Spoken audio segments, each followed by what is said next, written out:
Olá a todos que nos acompanham pelo sistema Canção Nova de Comunicação, aqui na nossa TV Canção Nova Portugal. Que alegria começarmos mais um Manhã Viva, este programa matinal que já é conhecido aí de tantos que nos acompanham nas manhãs, trazendo sempre temas de formação para a nossa reflexão, que nos ajudem a crescer não só na espiritualidade, mas também na cultura, no conhecimento de mundo.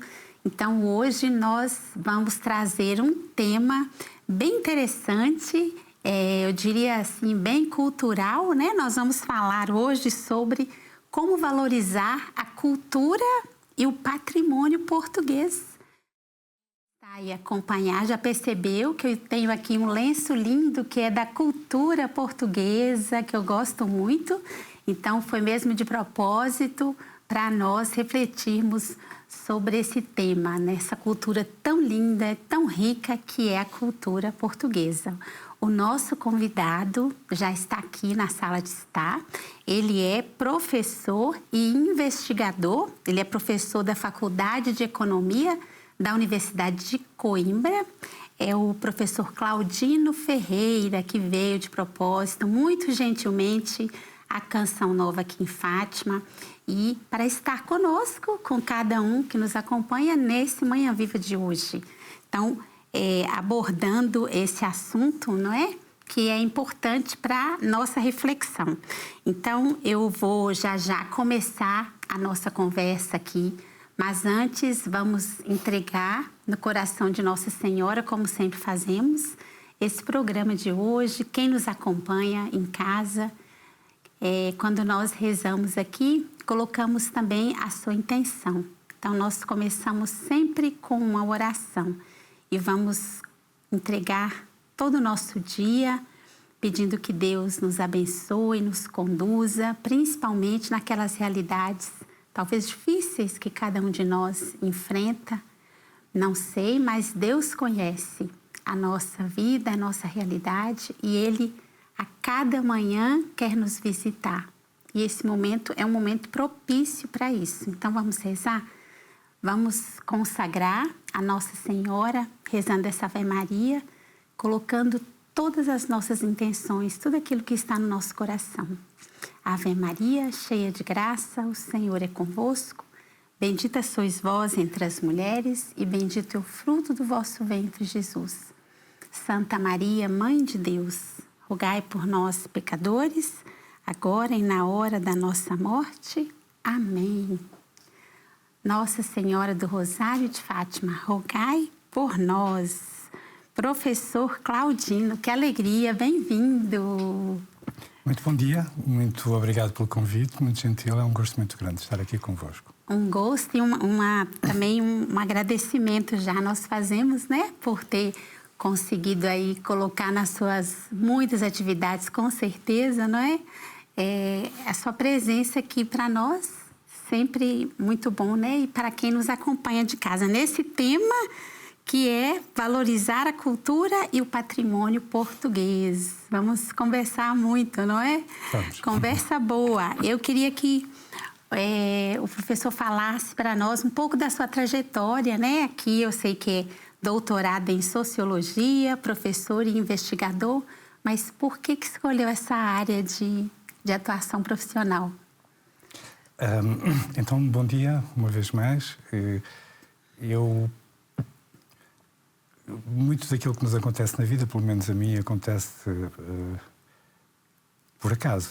Eu descobri a Sociologia quando era ainda jovem, nos estudos secundários. Gostei dela, não vou dizer que não me apaixonei, e por alguma razão que eu hoje não consigo recuperar, decidi estudar Sociologia. E aí sim, apaixonei-me e já lá vão umas décadas de trabalho como sociólogo. Fiz o meu trajeto fundamentalmente na academia.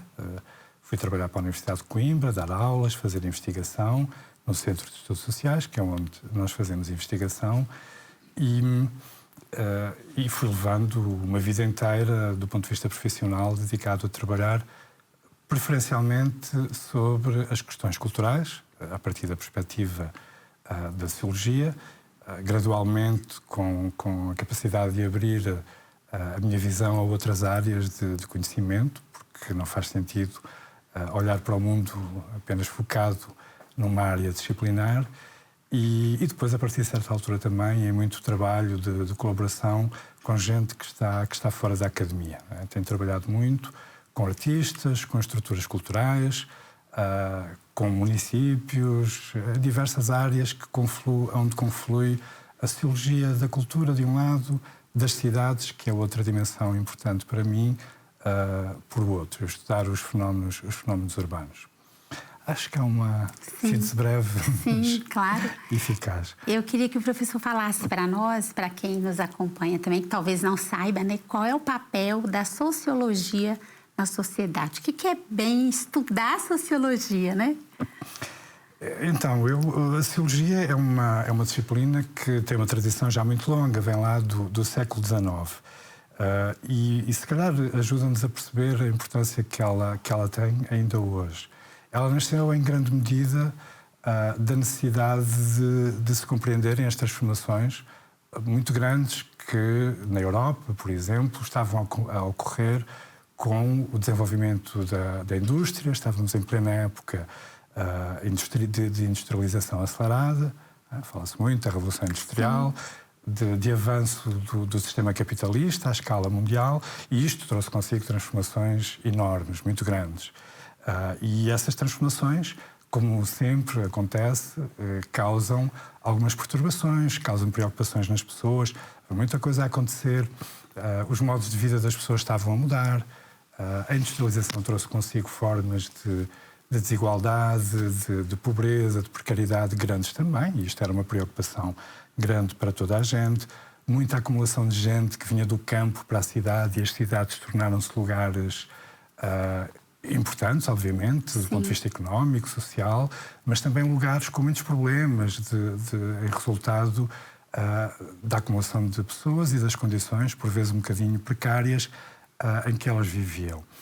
E, em grande medida, a sociologia nasceu para tentar dar algumas respostas a estas preocupações, não é? Para nos ajudar a perceber como é que as coisas estavam a acontecer, porque é que estavam a acontecer e, claro, ajudar a criar perspectivas de intervir sobre elas e melhorá-las. Hoje, passados muito mais de 100 anos, eu penso que vivemos um período que tem algumas semelhanças, não é? Sim. É também uma era de grandes transformações. É verdade. E muito aceleradas. Está muita coisa a mudar. Verdade. E eu creio que nós sentimos muito, todos, como pessoas, não como investigadores, não como académicos, como eu sou, mas sentimos todos alguma ansiedade por não percebermos exatamente o que é que está a mudar à nossa volta. Sentimos as mudanças, não é? Mas muitas delas escapam ao nosso controle individual. Eu acho que até à nossa compreensão individual. E é neste domínio que eu acho que a sociologia pode ser muito importante, porque ajuda-nos a perceber um pouco aquilo que nos escapa individualmente. Nós temos uma percepção, aquilo sobre o qual a sociologia trabalha, todas as pessoas têm uma noção. Não é? Nós tentamos perceber como é que os comportamentos das pessoas se organizam em coletivo. E toda a gente tem uma noção sobre isso, é evidente. E é importante que tenha, porque senão não nos conseguimos entender.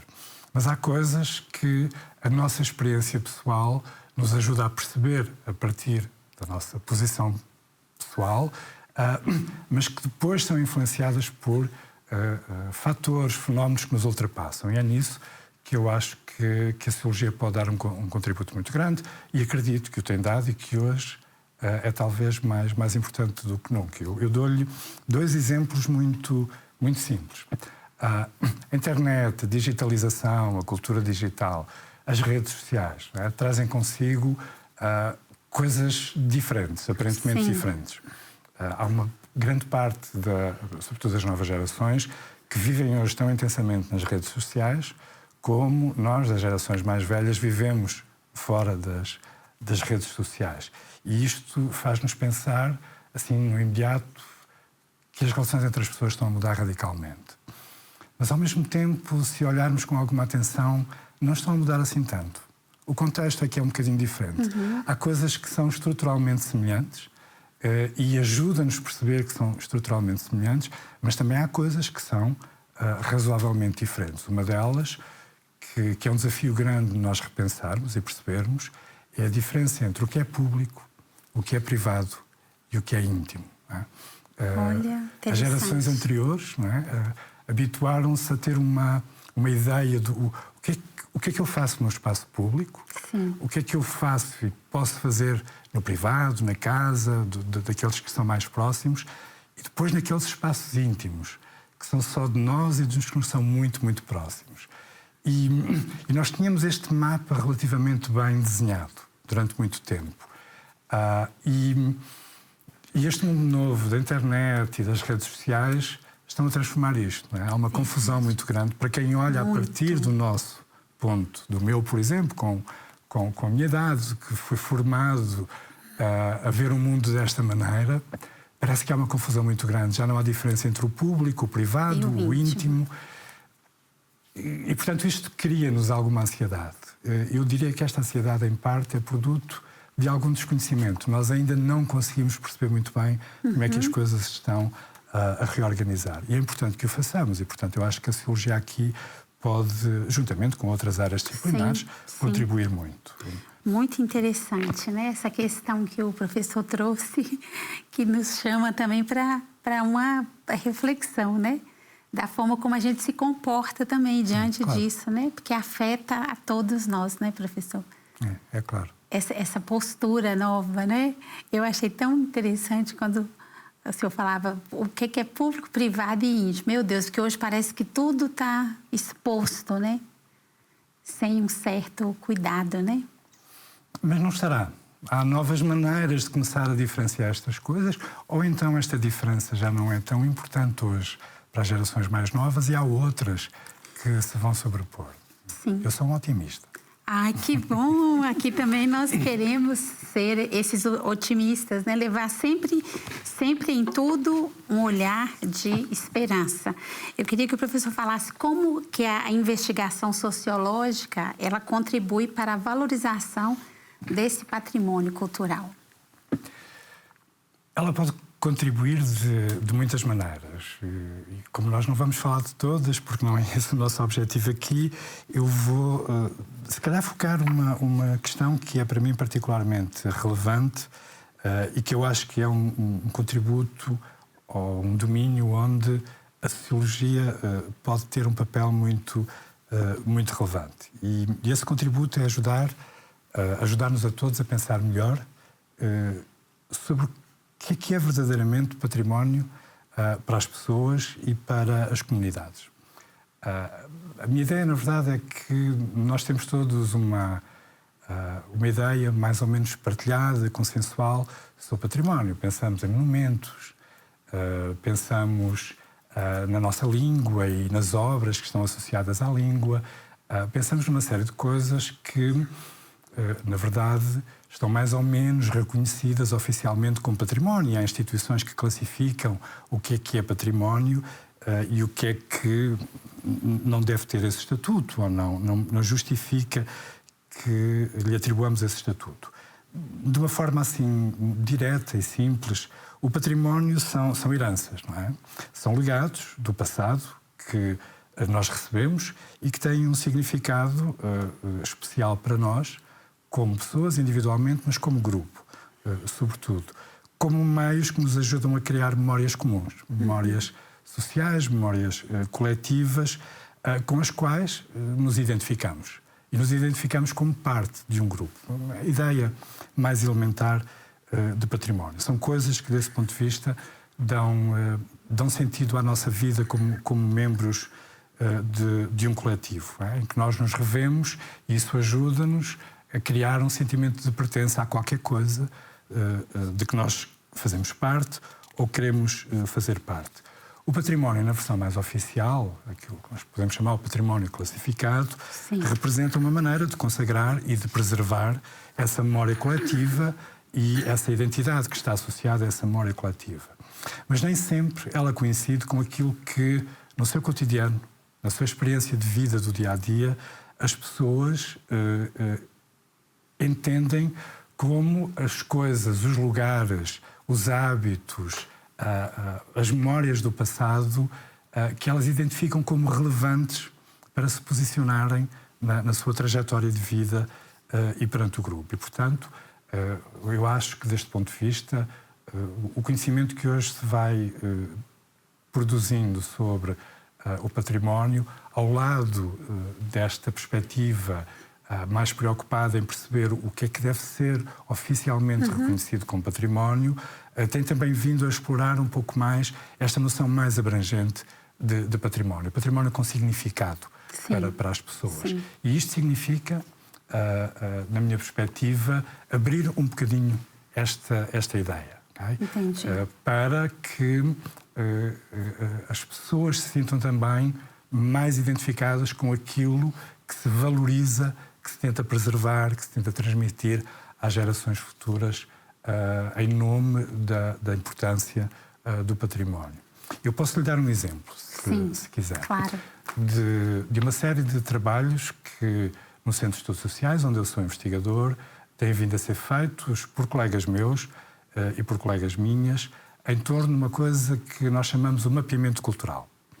O mapeamento cultural é um trabalho importante, por exemplo, do ponto de vista da planificação cultural dos territórios, das cidades, dos lugares, e o objetivo é identificar elementos da cultura material, coisa física, ou da cultura imaterial, das tradições, dos hábitos, portanto, coisas que não têm uma materialização imediata. Portanto, identificar, mapear onde é que estão, quais são as que são importantes. E uma ferramenta, uma metodologia que neste grupo de trabalho tem sido muito utilizada é a de colocar as próprias comunidades, pedir às próprias comunidades que identifiquem esses lugares. Olha, em vez de partirmos de uma concepção meramente determinada por aquilo que o saber académico e as grandes instituições dizem, ok, então vamos procurar os edifícios com valor arquitetónico, vamos procurar as obras culturais que têm algum relevo na literatura, na música, por aí adiante. A ideia é, vamos fazer isso, mas vamos também chamar as pessoas que vivem num determinado lugar e, por exemplo, recorrendo a técnicas como fazer mapas construídos pelas próprias pessoas. Vamos juntar uma comunidade numa junta de freguesia ou numa associação local, chamamos as pessoas que vivem ali, mais velhas, mais novas, e pedimos-lhes, vamos dar uma volta aqui por este território. E vocês vão-nos identificando o que é que para vocês é relevante para identificar este território. E depois acontecem coisas que são muito interessantes. Alguém que passa por uma casa a que aparentemente nós não dávamos valor nenhum, porque não parece ter valor arquitetónico relevante, mas essa pessoa diz, aqui morou, olha, o meu avô, que era um artesão, que fazia umas coisas que eram muito importantes aqui para nós e que trabalhava com o avô aqui desta minha amiga, e começa-nos a contar uma história que é evocada por aquela casa. Sim. E de repente isto dá-nos a ideia, esta casa para estas pessoas é um elemento importante do património. Porque é que nós não podemos assumir que ele é tão importante como um outro edifício que está ali ao lado e que tem um valor arquitetónico reconhecido oficialmente como muito importante.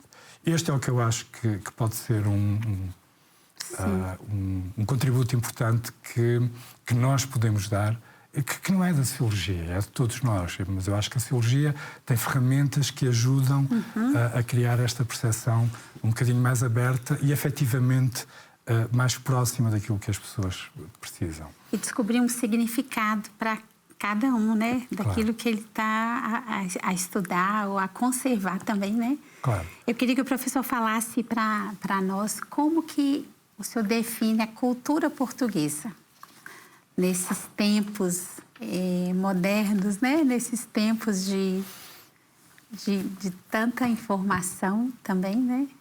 De excesso até de informação. Tenho a noção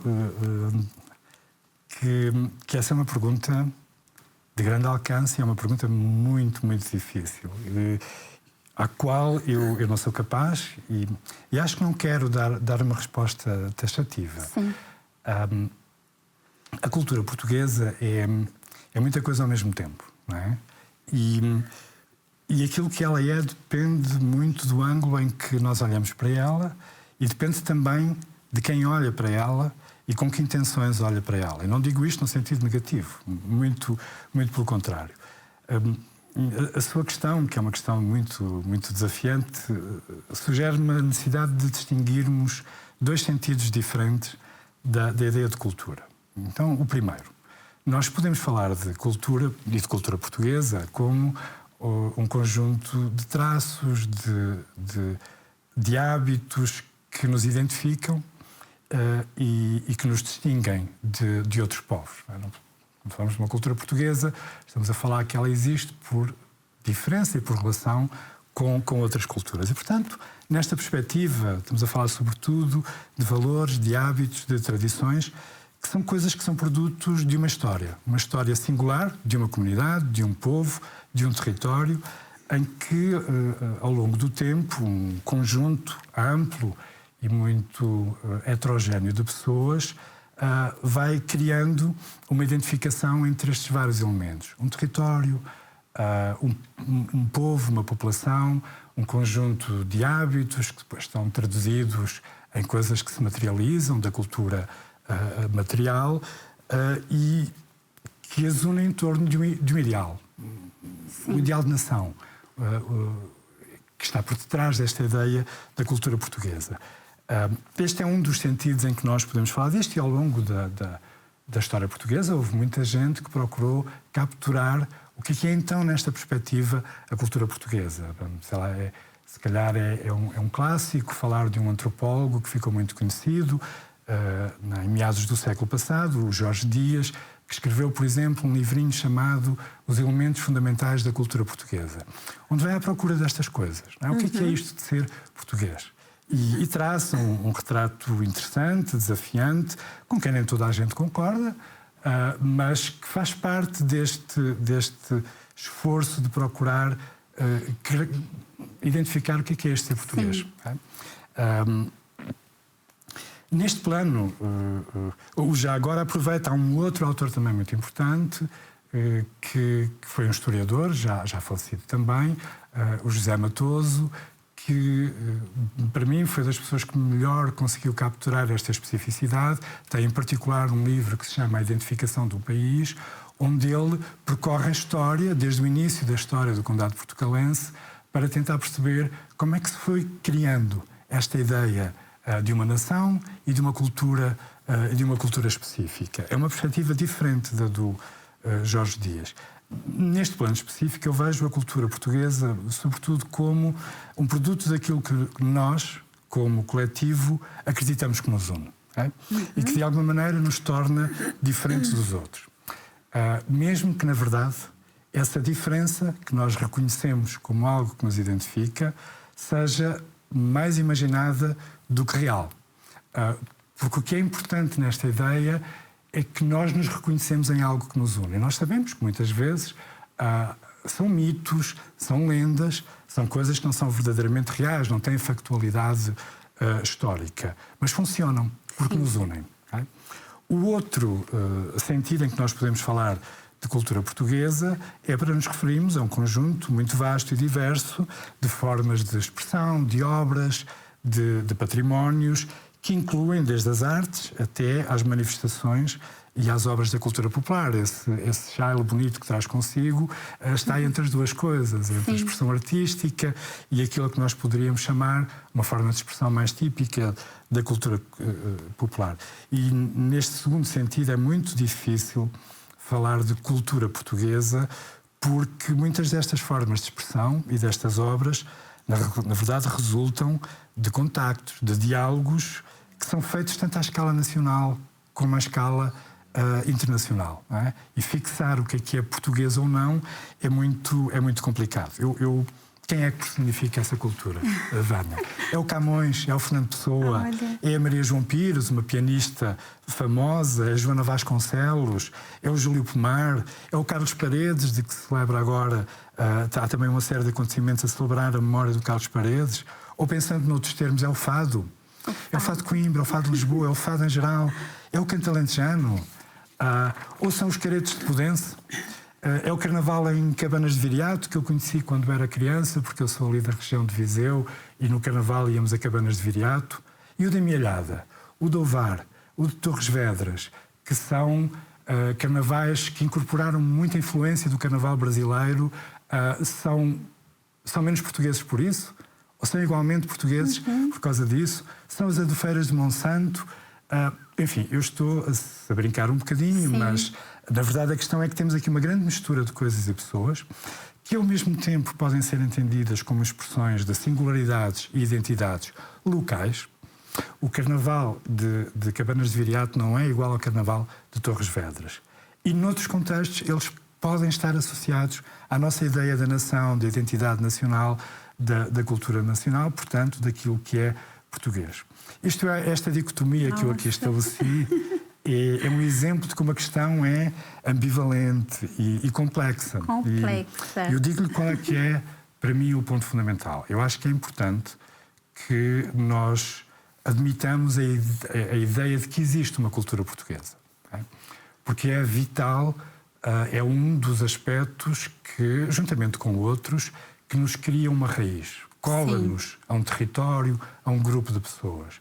Mas também acho muito importante, ao mesmo tempo, que não tenhamos uma ideia demasiado essencialista, rígida e fechada desta nossa cultura. Que a reconheçamos como nossa, mas que ao fazê-lo não criemos demasiada diferença em relação às outras, porque é impossível falar de um nós sem falarmos de outros. E aquilo que me parece que nos dias que correm, sobretudo, é muito importante, é que ao valorizarmos aquilo que é vital para nós identificar como nosso, não criemos demasiada uma fronteira demasiado rígida que nos separe excessivamente dos outros. E, portanto, uma ideia flexível. Essa unidade. Para mim, é aquilo que é importante hoje nós cultivarmos. Olha, foi para encher o coração, viu? Essa questão que o professor trouxe, né? Sobre a beleza. E a gente, enquanto o professor falava, a gente vai imaginando, né? Tantas expressões, não é? Porque a cultura tem muitas expressões, não só artísticas, né? Mas claro. em todas as áreas. Então, olha, quem está acompanhando, eu tenho certeza que está gostando muito da conversa, aprendendo também e compreendendo, né, que nós não podemos reduzir também os conceitos, né, professor? Limitar os conceitos, né? É isso que fica, assim, de tão especial nessa conversa. Olha, chegamos ao final do primeiro bloco já. A conversa é boa e o tempo passa muito rápido, mas nós voltaremos daqui um instantinho com o professor Claudinho, refletindo mais conosco aqui sobre a importância, né, de nós valorizarmos essa cultura tão bonita que a gente está aprendendo também o que é a cultura portuguesa. Então, aguarda um instantinho que nós já voltamos.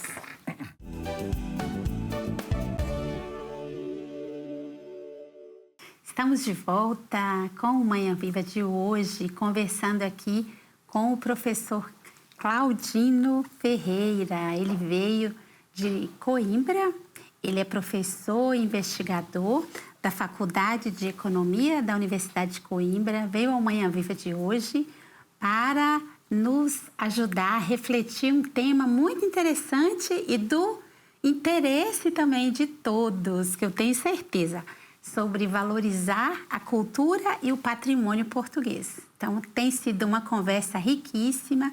Quem perdeu o primeiro bloco desse programa pode depois ir ao YouTube da Canção Nova Portugal, porque fica gravado esse programa lá. Então, você pode rever o primeiro bloco, caso não tenha conseguido acompanhar, talvez já está sintonizando só agora a sua TV. Então, fica gravado o programa e nós vamos continuar a conversa, aprendendo muito, sobretudo, né? Porque conversa boa a gente sempre aprende, né, professor?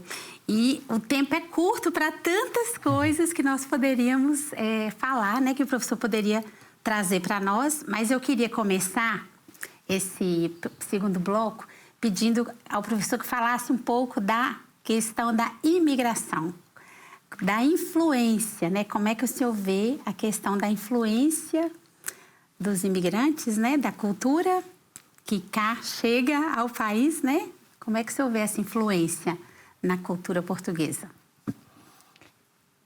Há pouco, quando me perguntou sobre o que era isto da cultura portuguesa na atualidade, pensando na atualidade, parece-me que é verdadeiramente muito importante nós considerarmos o papel que os imigrantes têm no país em geral e na cultura em particular. Na verdade, quando eu dizia há pouco que é muito relevante pensarmos numa cultura portuguesa, mas não a pensarmos de uma forma hermética, fechada nem essencialista, estava, entre outras coisas, a pensar justamente nisto. Em Portugal, nos últimos 20, 30 anos, o perfil das migrações mudou bastante. Temos muitos imigrantes em Portugal, de muitas proveniências geográficas, que trazem com eles também histórias culturais e maneiras de estar no mundo muito diferenciadas, e isto muda a nossa paisagem cultural, muda a paisagem das nossas cidades. Está a ter muito impacto em algumas áreas mais rapidamente do que outras. Uma será, por exemplo, a da gastronomia. A gastronomia portuguesa, ou melhor, a gastronomia que existe em Portugal hoje está a transformar-se, a multiplicar-se, a tornar-se, eu diria, mais rica, mais múltipla, mais heterogénea. A mim isso parece uma coisa positiva, mas é a minha opinião, não é tão relevante assim. Mas está a ter efeitos noutros domínios também. Pensando na música, por exemplo, se nós olharmos para aquilo que acontece já há vários anos, não é de hoje, ali nas periferias de Lisboa, na margem sul de Lisboa, em alguns dos bairros mais periféricos de Lisboa, onde se concentra uma parte das novas gerações que são descendentes de migrantes que vieram de territórios em África e que vivem algumas em situação de razoável precariedade. Vemos ao mesmo tempo muita coisa a fervilhar culturalmente. Há um movimento, por exemplo, ou vários movimentos associados ao hip-hop que vão crescendo, que vão ganhando alguma notoriedade e que, do ponto de vista cultural, são relevantes.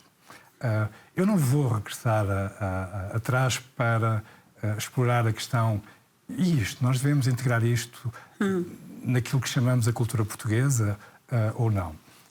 Pessoalmente eu acho que sim, mas sobretudo o que é importante é que nós criemos espaço para que estas várias formas de expressão cultural, que são ricas socialmente, porque há pessoas que constroem a sua identificação com o país, com o território, em torno destas formas de expressão, e também são ricas artisticamente, ajudam a transformar, a dar mais dinâmica à nossa esfera artística, à nossa esfera cultural, e portanto a imigração traz estas coisas com ela. Traz também depois outras dimensões.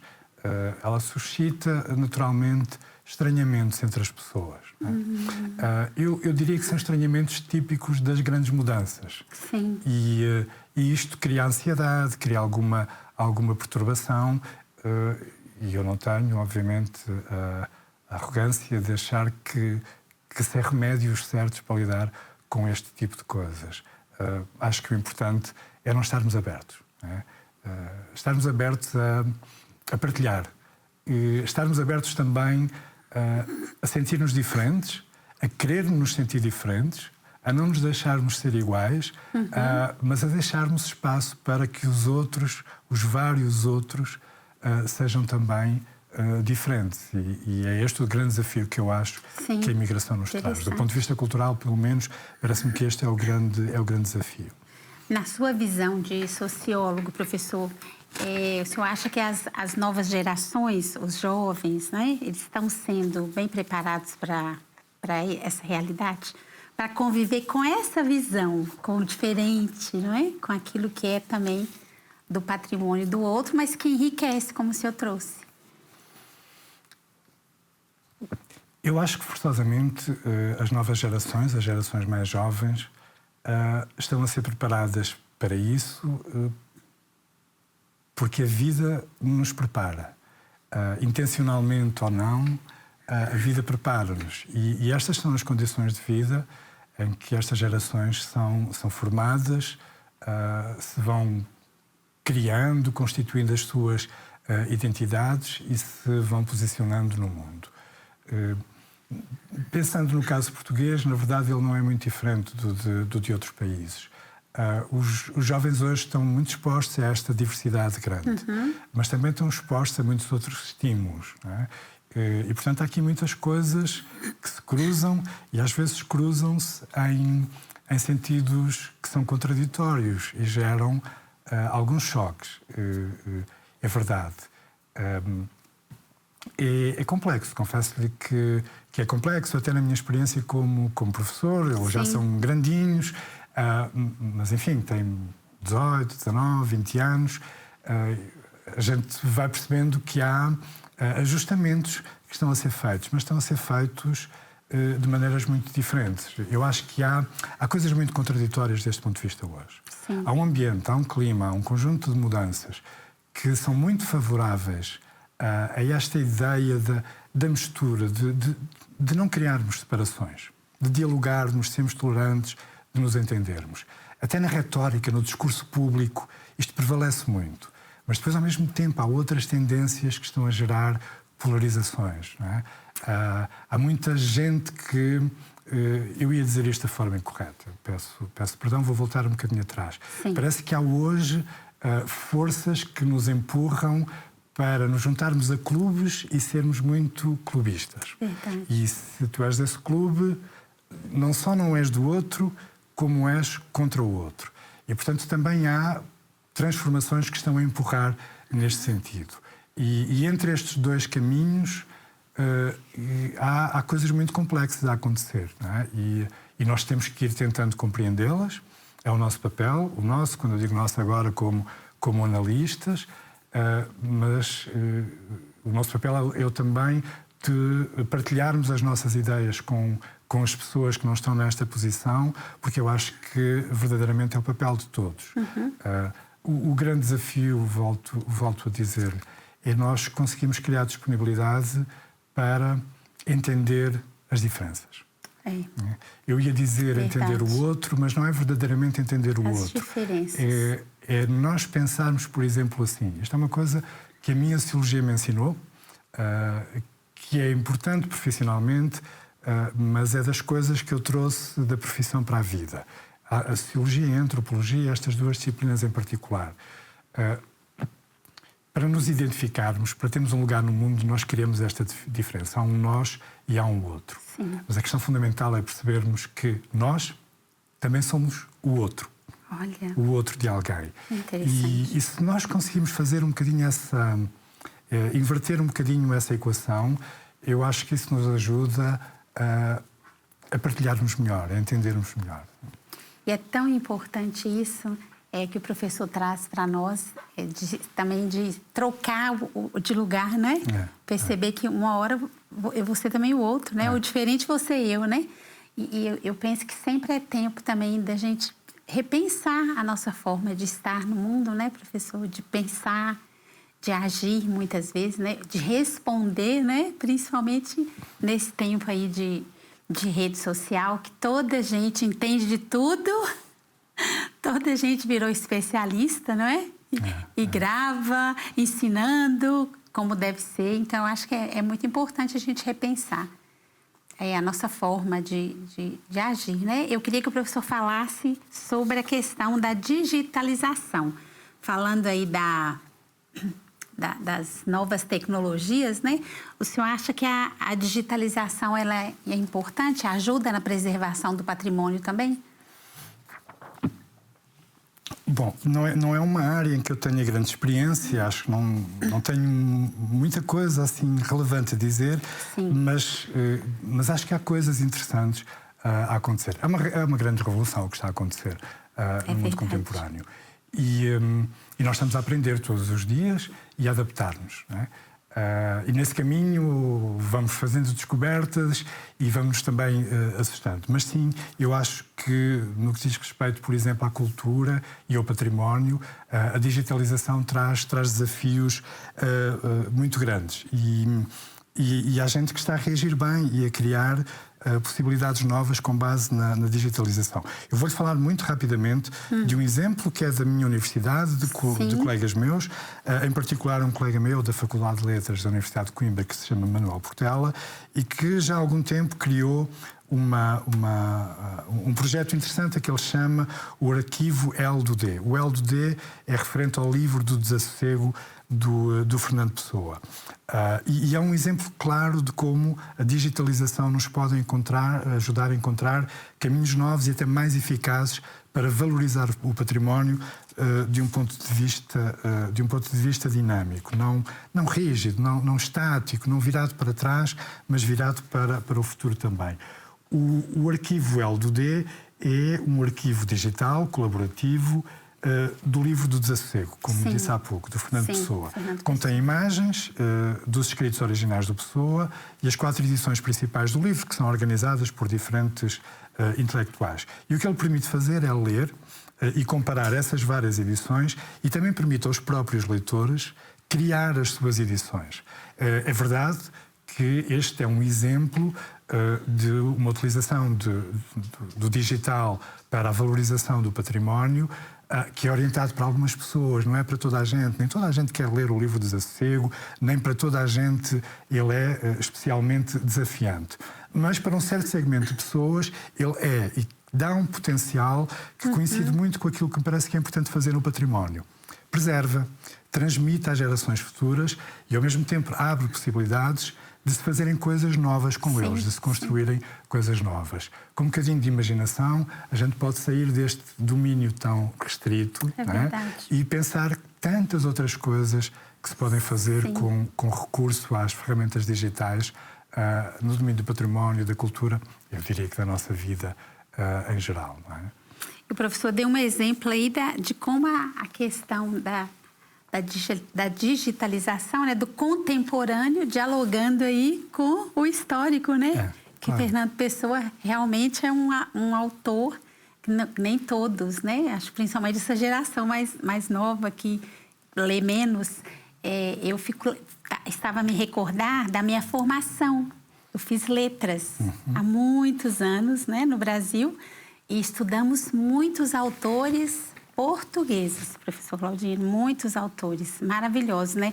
E hoje eu vejo assim, como que eu percebo a influência positiva desses autores na minha vida, até na forma como eu vejo, né? O mundo, na forma como eu interajo, né? Então, eu penso que é muito importante trazer também essa herança, né? Para as gerações mais jovens. Mais jovens, né? O senhor, como professor que hoje está atuando, né? Claro experimenta muito isso, não experimenta? É muito isso. E a questão fundamental que a Vânia acabou de referir é conseguir que aquilo que vem de trás, né, desse património, ou pessoa, ou outras coisas que nós lemos, ganhem algum sentido na nossa vida cotidiana. Não é? Porque a distância que a gente às vezes tem não nos ajuda a perceber para que é que isto serve. E portanto, fica lá perdido. Eventualmente há um momento na vida em que ela vem porque há uma circunstância qualquer da nossa vida pessoal que ela ganhou um sentido repentino. E o que é importante, de facto, de resto, este é o grande desafio que eu acho que nós temos no sistema de ensino, porque sentimos muito esta diferença geracional, é conseguir perceber aonde é que nós conseguimos captar a atenção dos mais jovens por esta via. Coisas que eles consigam transportar para o seu cotidiano e que faça sentido nesse cotidiano, que os ajude a perceber coisas novas, a ser criativos, a resolver problemas. Confesso-lhe que não é um exercício fácil. Imagino. Hoje, porque aquilo que nós falávamos há pouco, a digitalização, a internet, significa que o mundo hoje muda muito depressa. É muita informação e a velocidade de transformação é muito grande. E isto cria uma distância maior entre as gerações. Não é? E, portanto, é um desafio difícil. E uma informação fácil também, né? Vai lá e digita em poucos minutos. Eu queria que o professor falasse sobre o projeto Conciliare. O projeto Conciliar é um projeto em que eu estou a trabalhar neste momento com alguns colegas meus. É um projeto europeu de grande dimensão, junta universidades, investigadores e uma série de parceiros de diferentes países da Europa. E a ideia do Conciliar é a trabalhar sobre os legados e o património que existe na Europa e que resulta da história colonial da Europa.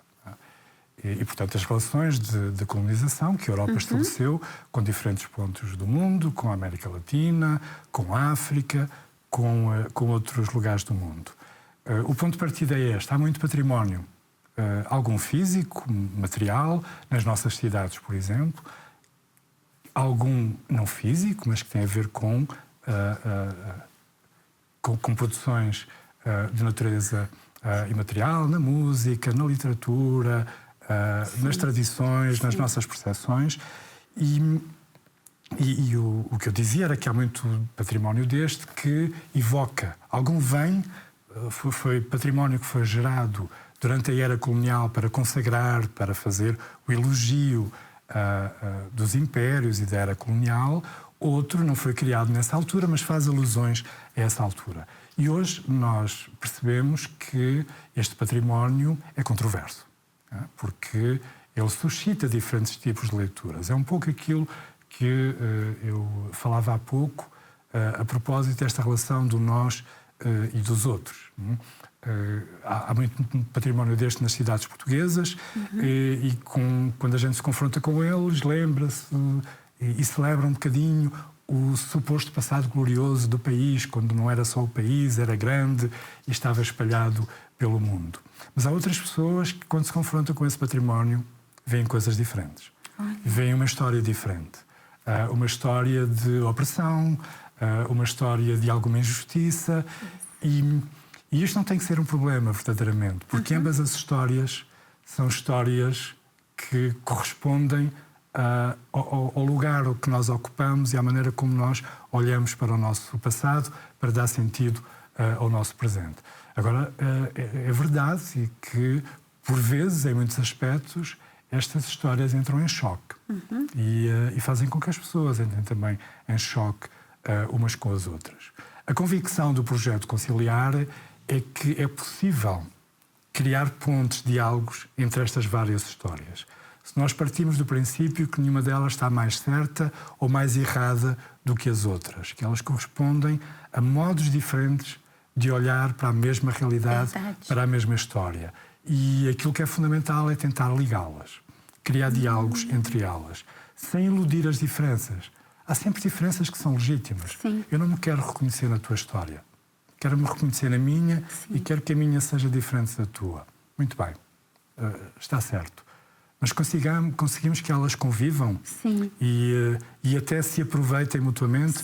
É este o objetivo do projeto, à escala de toda a Europa. Temos uma série de pequenos estudos a ser feitos para identificar algum deste património que é mais controverso e tentar perceber com diferentes grupos de pessoas como é que se pode lidar com ele. E neste caminho estamos também a tentar mobilizar muito artistas, associações culturais, que têm uma capacidade muito grande do nosso ponto de vista de, através da prática artística, de projetos culturais, criar estes diálogos e encarar estas tensões, porque é importante não iludir que elas existam, não é? E portanto estamos a trabalhar um bocadinho nesse sentido. É complexo, é sensível, com a noção que é uma questão sensível, mas não é pelo facto de ser sensível que nós devemos ignorá-la. Sim. E o nome é muito bonito, né? Conciliar, né? O próprio nome dá uma ideia, assim, de que realmente é algo para unir as culturas, né, professor? O conciliar foi uma expressão que o grupo acabou por encontrar, que tem essa ressonância e que depois junta uma série de palavras em inglês como confiança, encarar com confiança o património, as heranças, e portanto tentámos que a designação desse uma mensagem positiva também a nós próprios e às pessoas que vão trabalhar connosco nisto. Eu queria que o professor deixasse, já estamos chegando ao finalzinho do nosso programa, né, do segundo bloco, mas eu queria que o professor deixasse as suas considerações finais para os nossos telespectadores a respeito da importância, né, de ter esse olhar. E eu fiquei muito assim, impactada com a sua visão positiva da realidade. Eu acho que isso é tão importante, faz tanta falta, onde as pessoas hoje veem criam guerras, né? Pequenas guerras por tudo, né? Pelas diferenças. Então, eu achei tão bonito o professor trazer para nós, né? Essa visão otimista, essa esperança, né? De que a gente pode conciliar, não é? As nossas diferenças culturais. Certamente, se eu tivesse que pensar muito numa mensagem final que gostaria de deixar num programa tão agradável como este, pelo qual eu agradeço muito, fico muito grato por esta experiência, era justamente essa. Eu sou efetivamente um otimista e esforço-me por ser, mas também creio que ser otimista não significa não perceber os riscos do mundo em que nós vivemos e não perceber que há muitas coisas que podem correr muito mal e isso deve nos preocupar. No que diz respeito àquilo que era o nosso objeto principal aqui de conversa, eu tenho uma confiança razoável na cultura. Na cultura entendida naqueles dois sentidos. Nos nossos hábitos, nas nossas maneiras de pensar, reconheço-lhes muitos perigos. Okay? E os perigos são os perigos de nós nos focarmos demasiado em nós próprios e frisarmos demasiadamente as diferenças.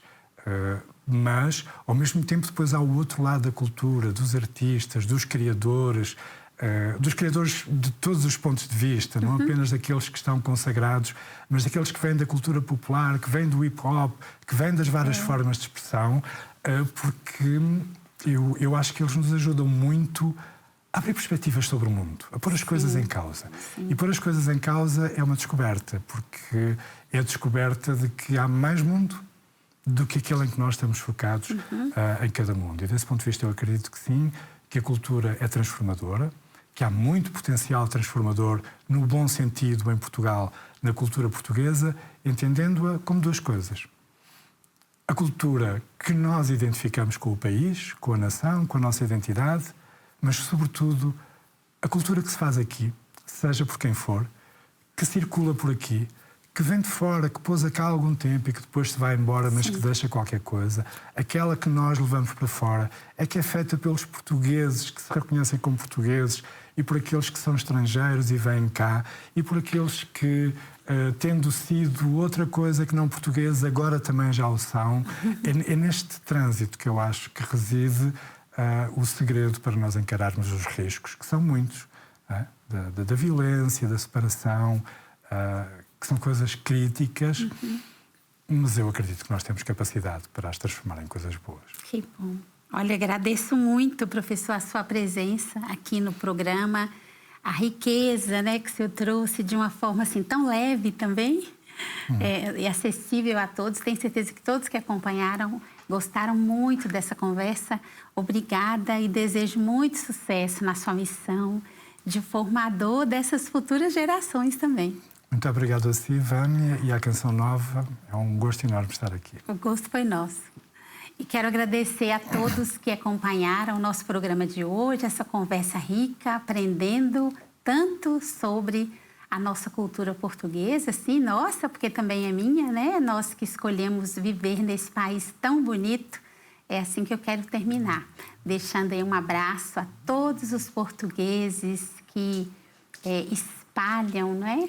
Por onde passam esse jeito de ser tão bonito que é o jeito de ser do povo português. Então, um abraço, até o próximo Manhã Viva, se Deus quiser. Continue com a nossa programação aqui na TV Canção Nova Portugal.